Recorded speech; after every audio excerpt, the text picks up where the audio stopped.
म्हणून बापानं सांगितले, हे बघा बाबाला येऊ दे, ह्याला मध्ये ठेवा, बाहेरून कुलूप लावून घ्या, काही सांगत नाही बाबाला. बाबा येऊन आंघोळ करून जेवण करून कीर्तन करून निघून गेले, मग आपण ह्याची माती करू, बाबाला काही करून घ्यायची. माय बाप म्हणाले, माय बाप याचं लिपून मी लक्षात आलं का नाही. आणि मग माझ्यात लक्ष द्या, मग बाबाला वाजवीत घातली आणलं, बाबाची आंघोळ झाली, बाबा जेवायला बसले. आता माणूस म्हणतेच की ते फलाना कुठे रे बिस्ताना कुठे रे म्हणते का नाही. बाबा जेवायला बसले, जेवायला बसल्या बसल्या ते म्हणले, अरे तुझं पोरगं कुठे रे. माय बाप नाही, हातात लगेच पातेलं पडलं आणि सांगितलं, बाबा तो गेला. म्हणजे असं कसं काय गेला, मला काही म्हणला नाही, जातो नाही येतो नाही काही नाही, असं कसं काय गेला. गेला नसेल म्हणजे झोपला असून. कोण म्हणे, बाबा म्हणे झोपला असून. चला म्हणजे दाखवा. मेलं महाराज आणि मध्ये गेल्याचं रूप उघडलं, मड पडलेलं होते, असं थाप टाकलं, हे पोरा उठ, झोपला सोयरं, चल जेवायला ताट वाढले. थाप टाकली, झोपेतून पोरग उठाव असं उठलं, बाबा बरोबर जेवायला बसलं. बाबा तुका म्हणे खरे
पहिल्यांदा चालू आहे. मला काही बोर व्हायला हे नाही, एकदा चहा सांगू बाकी काही नाही म्हणलं. भाऊ माझं पहिल्यांदाच येणं झालंय, मी काही असं दबून दबून बोलायचं, आगावपणानं बोलू जा, मार खायचा खांदा वगैरे पाठ लहान पण मी दबून दबून अजून मग येते जाती झाली, मी दबून दबून बोलायला काही कळायला लागले. पण व्यवस्थित आहे ना, काही नाही ना असं काही वाईट वाटायचं नाही ना, बरं आहे म्हणायचं. हा बरं आहे. तुका म्हणे खरे झाले आणि एका बोली संताच्या. बाबांचा शब्द टाकला आणि बाबांच्या शब्दाबरोबर महाराज बरोबर जागा झालं.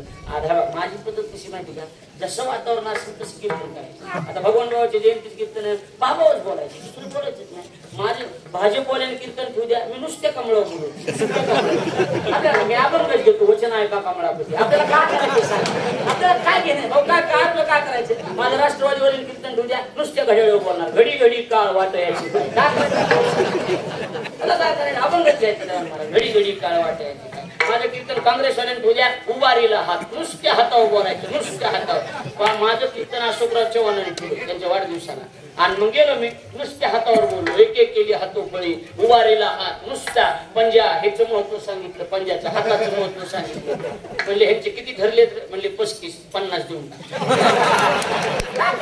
50 घेतले, घरी आलो, 2 दिवस फोन बंद.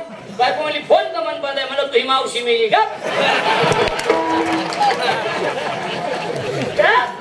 तुला काय करायचं, माझं कीर्तन अपक्षानं ठेवू द्या, मी काकड्यातला अभंग काढतो, बांगुळ झालो देवा नाही हाताना पाय. काय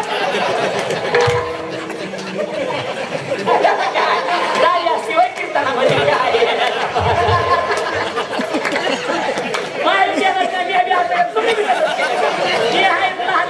तुम्ही शाने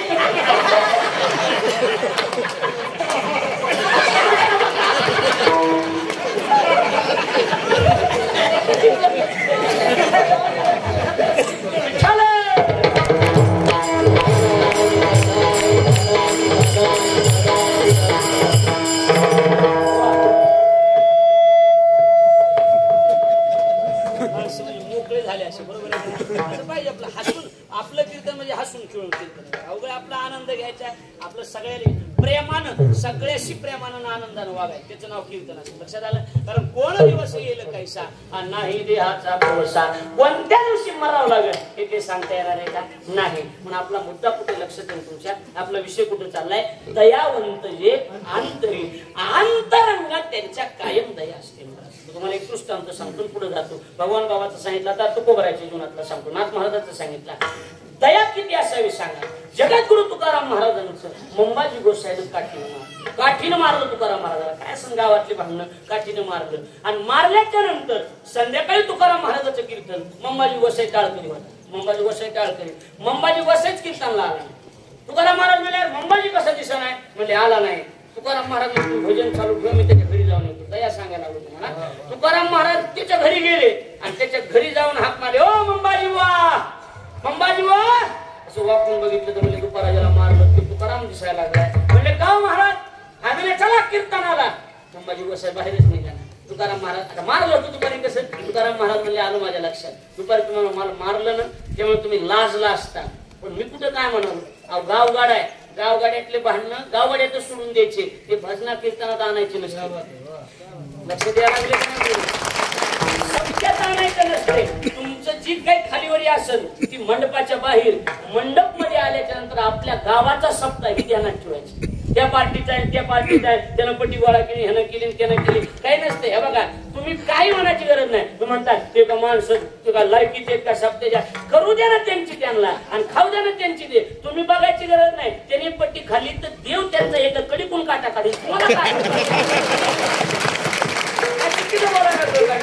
3 लोकांचा माझा व्हिडिओ इंस्टाग्रामला 5 मिलियन गेला. 3 लोकांचं कधी खायचं नाही. गावाचं भावाचं आणि देवाचं कधीच खायचं. कधीच नरकाला जावं लागतं. गावाचं म्हणजे पट्टी मंदिर सप्ताह वर्गणीतून पत्रिका वाटणाऱ्या चहा सुद्धा पदरच्या पैशाने प्यावं लागतो. लक्ष द्यायला लागले का बोलून. हा रुपयाचा हिशोब द्यावा लागतो. तर सप्ताह टिकत असतो तर कारभार टिकत असतो. दरवर्षी पुढारी बदलायला लागले तर आपल्याला कसं जमत तसं. लक्ष द्यायला लागले का बोलून. हा भावाचं कधी खायचं नाही. त्यांना सांगतो भावाचं कधीच नाही. त्यांचे भावाचे ना वाटण्याच्या टायमाला सुतळीचे बी 2 तुकडे करायचे. सुतळीचे बी जुनी पद्धत होती. सुतळीचे 2 तुकडे करायचं. कधीच फुकटचं खायचं नाही. अजिबात नाही. पचत नसते. पण भावाचं चुकून बी खायचं नाही. तुम्हाला पचणारच नाही. ज्यानं भावाच्या काकड्या खाल्ल्यानं महाराज बांधव करू बायकाली कोरोना झाला त्यांचा. सोपं नाही ना महाराज. सोपं नाही. टिकतच नाही. फुकटचं काहीच पचत नाही. आमच्या ड्रायव्हरची चप्पल हरपली. मला चप्पल घेऊन द्या. आणि मी आणला हान कीर्तनातली माणूस वगैरे हान म्हणलं. मी विनवली त्यानं खरंच हाणली. त्यानं हाणली मै हरपली. मै मी 2 तास सापडली नाही. जाताना त्याच्या पायाकडे बघितलं मैच निघाली. काय पचत नसते. अजिबात फुकटचं पचतच नसते. पण माझ्या पायावर तुम्ही पैसे ठेवतात ना हे फुकट येत नाही. मी तिचे टायर टाकतो गाडीला. अलग नाही लक्ष सोडून द्या. पण फुकटचं कधीच पचत नसते. गावाचं कधी खायचं नाही. भावाचं कधी खायचं नाही आणि देवाचं कधी खायचं नाही. आपल्या एवढी मंदिरातले बल्ब काढून येते काही नाही. महाराज या जगात मिठीनच कमी गेलं फक्त कामाला येणार आणि तिचं काहीच कामाला काहीच नाही. महाराज पांडवांनी मागायला गेले होते आम्हाला ती म्हणून. धृतराष्ट्र दुर्योधनानं दिलं नाही. 5 पांडवाचं रक्षण देवानं केलं. 100 एक बी राहिलं. 5 मधले एकाला लागला. 5 पांडवापैकी कुणाला धक्का लागला नाही.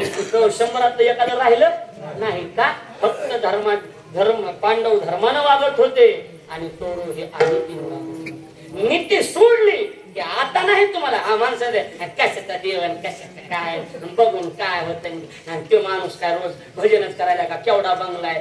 बंगला बांधू द्या त्याचं पूर्वसंचित असेल मागच्या जन्मातलं. पण आता जर ते येड्याने वागत असेल तर महाराज तो जर चांगल्या माणसाला विरोध देत असेल ते जर वाईट वागत असेल विनाकारण त्रास देत असेल तर ही काळ असं आहे महाराज. इतकंच भोगायचं आणि इतकंच फेडायचं. आता काळ बेकार निघालाय. भगवान के पास थोडा देर है लेकिन अंधेर नाही. हो कशाचं काय प्रेम आहे का नुसतं म्हणते प्रेम आहे. प्रेम काय नसतंय महाराज. एक जणांच्या काय पूर्वी प्रेम होतं. लय प्रेम. लग्न करायचं म्हणला. लग्न करायचं मला ती ज्योती नाव होती. ज्योती त्याच्याकडे गेला हातावर काढलं त्या गोंडना राखून ज्योती नाव काढायला. ज्योती नाव काढलं की तिचा फोन आला. काय ते नाव काढायला चालूच होतं. काय करायला असते म्हणला मी तुझ्यावर प्रेम आहे. ज्योती नाव काढायला उद्या आपलं लग्न आहे. टॅटू काढायलोय असं गोंदीत नाही तर ज्योती नाव काढायला म्हणला. ज्योती तिचा फोन आला माझं तुझ्यावर प्रेम नाही तू मला आवडत नाहीस. तू टॅटू काढणारा म्हणला पुढं बाल्या. ज्यांना कळलं त्यांना धन्यवाद. ज्योतीच्या पुढं बाल्या म्हणला आपलं कुलदैवत आहे म्हणला.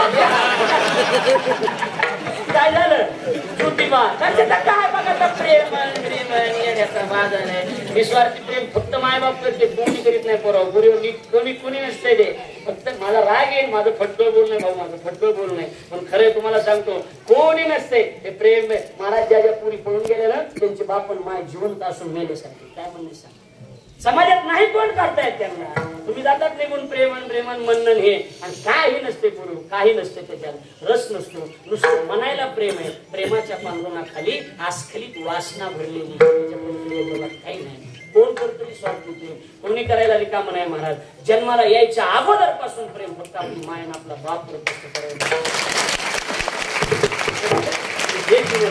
आपला मुद्दा हा चालला होता मंबाजी गोसाई मी सांगत होतो मंबाजी गोसाई तुकाराम महाराज म्हणतात तुम्ही मला मारलं ना द्या सोडून गाव वाड्यातलं आपण ते सकाळी बघू पण आता कीर्तन करू गावातले काही वादविवाद असतील ना त्यांना म्हणायचे की बघू सप्ताह संपले हो आधी आपला सप्ताह करून बरोबर आहे का नाही आधी आपला सप्ताह झाल्यावर मग भांडणं बघू काय असेल ती बरोबर ह्या दादा ह्या मंडपात आलात ना तुम्ही मंडपात सप्त्याच्या मंदिरात तिथं सगळी दुश्मनी सोडून द्यायची आणि आनंदाने इतर राम घालायच्या बाहेर जाऊन पुण्याला पुची ना तुम्ही काही घेऊन देईल लक्षात आलं मला सांगाल हो माझा सरळ स्वभाव आणि अजून एक सांगतो तुम्हाला सगळ्याला माझं पुन्हा येणं म्हणतं नाही मला माहित नाही 15 वर्षाला पहिल्यांदा योग आलाय आता ते बोलतील मग काय नाही ह्यांचा तुम्हाला सांगायला आता योग आलाय ना थोडं बोलून घेतो मी तुम्हाला इकडे लक्षात घ्या कधी बी चुकून एक काम करायचं नाही लेकरं बाळे आपल्या समाजात लोकांनी घाण सवय लागलेली महाराज आपल्याकडे बाहेर लेकराची नाही तर काय मायवशा देतात महाराज माणसं आई मोय विपदत नाही बाहेर तुम्ही बघा आई मावशा देतो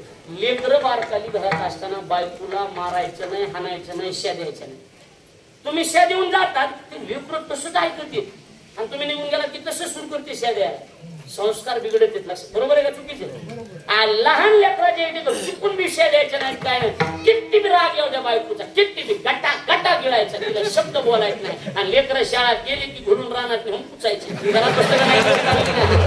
माणसात एकत लेकरात एकत तिला काही बोलायचं माणसं मनात दडीरच आहे राव खरंय आपलं खरं बोललं बरोबर आहे हा लागत आहे पण खरं खोटं आहे का सांगा बरं मला संस्कार सुरू काय लागले तुकाराम महाराज म्हणतात